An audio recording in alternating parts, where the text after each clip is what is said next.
What you manifest in your mind, you can bring to reality.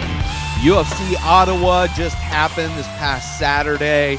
It was a pretty fun card. ESPN Plus card headlined by Donald Cowboy Cerrone and versus Iaquinta. A lot of good fights on the card. A lot of fights I was looking forward to. On my picks, I got 4 out of 6 picks right. The main event, of course, went to Donald Cerrone. Crazy fight versus I picked Al, so I got that one wrong. Al is, I thought, Cowboy's on a run, but he's known for being inconsistent. And I thought maybe, especially with Al, because Al's just such a, he's never out of a fight. He always has the potential to win a fight. And he's a guy that's never been finished. But this was the first time he's ever been knocked down in a fight, Al Iaquinta. Just a great fight overall.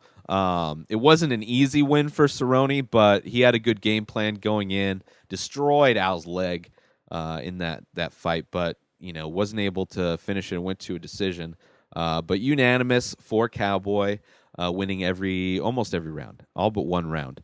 But a good main event. The co-main, Derek Brunson versus Elias Theodorou. I got this one right, even though during the fight I was second-guessing my pick. First off, I forgot Elias Theodorou was a supporter of the cannabis, not only the cannabis movement, but trying to give people that smoke weed a different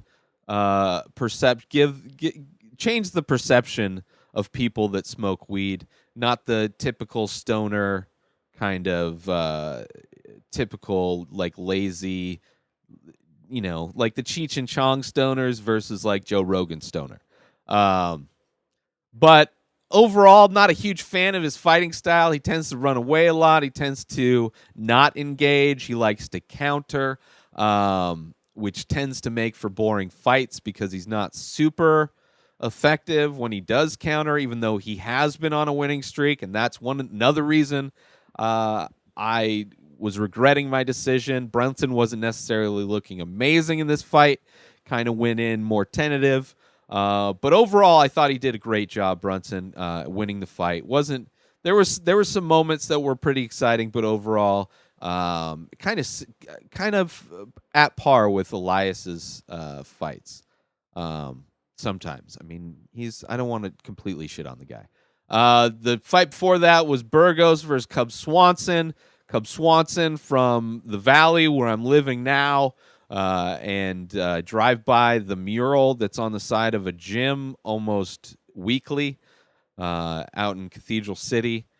There's across from the movie theater there, across the 111, there's a gym with a mural of Cub Swanson, and I believe it's some boxer.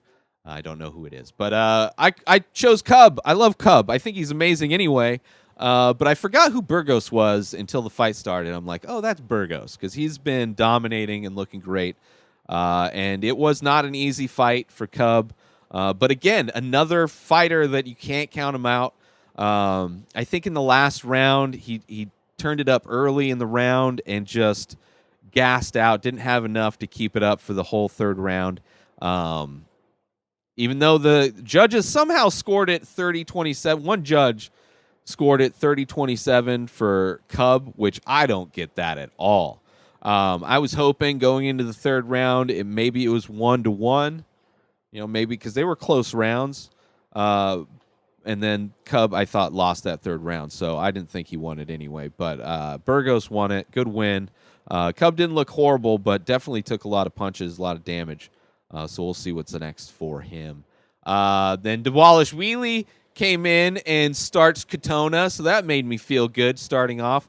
So did Walt Harris. Harris finished it in the first round with knees. Dirty Sanchez versus Marc-Andre Baratalat.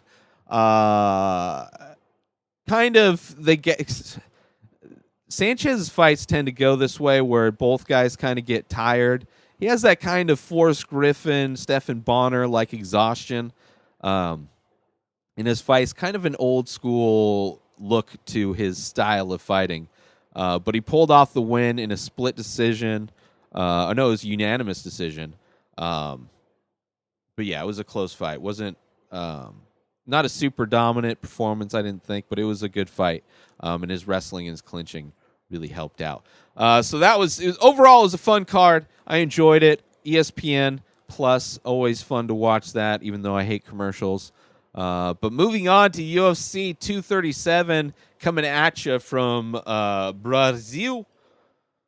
Where's this? Fortaleza, Brazil? Where is this? Where is this UFC card? This is in Rio de Janeiro, Brazil. In Rio. Headlined by Rose Namajunas versus Jessica Andrade. Rose coming off of her second win against of Jędrzejczyk. Andrade, it seems like she's been out for a while. Super strong, super powerful. I got Rose all day in this one. I think that's going to be a crazy fight. I just think Rose has a lot of weapons. She's strong everywhere. She's got a great coach. I don't see her losing this fight. I mean, Jessica Andrade has power, so there's a chance she can lose, but I got Rose on this one. Then the co-main is Jared Cannonier versus Anderson, the Spider Silva. I got Cannonier all day. He looked great in his last fight. I believe that, if I remember, but he's looking good at this weight class. New, young, up-and-comer. I think he's young, but he's definitely new. Fresh blood. Versus Anderson Silva, he gets hurt. He gets clipped in every fight now. Every fight, his chin gets touched, and he gets a little wobbled, if not knocked out. He's slower. He has flurries. He has potential to win a fight at any moment, but I don't think Anderson Silva is going to do it. I got Cannonier all day. I also have Jose Aldo. I think he's looking good. He's fighting Volkanovski. But I think Aldo's going to do it in his home country. I just think he's going to have that extra. It's only a 3-round fight, too. So I think he's going to have that energy to get a win. I also have Thiago Alves versus Strapoli. I mean, just more. I mean, I think he's got the experience. He's got the knowledge of what to do. He's got the power. He's on the tail end of his career as well. But I think he'll pull it out being in hometown. I don't think Strapoli is from Brazil. But moving on to the first fight, Francisco Trinaldo I also have versus Diego Ferreira, and I'm just guessing on that one. I don't really have any specific reason why, but that's going to be a crazy card. BJ Penn is fighting Clay Guida, which I got Guida all day in that one. I don't want to see BJ Penn fight anymore. I'm so done. But Guida's just got so much energy still. I don't know if how he's doing with wins, but he still looks. I still enjoy watching him fight. Guida's just so much fun to watch fight.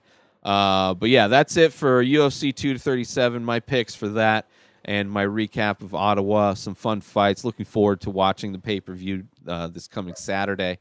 But that's it for this episode. New episodes come out daily of the Ray Taylor Show. Subscribe on IGTV and everywhere else podcasts are found. Binge the full week over at patreon.com/inspireddisorder. InspiredDisorder.com for all of my original artwork. Go buy some paintings now. At Ray Taylor for me on all social media. Have a wonderful day, everybody. Peace out!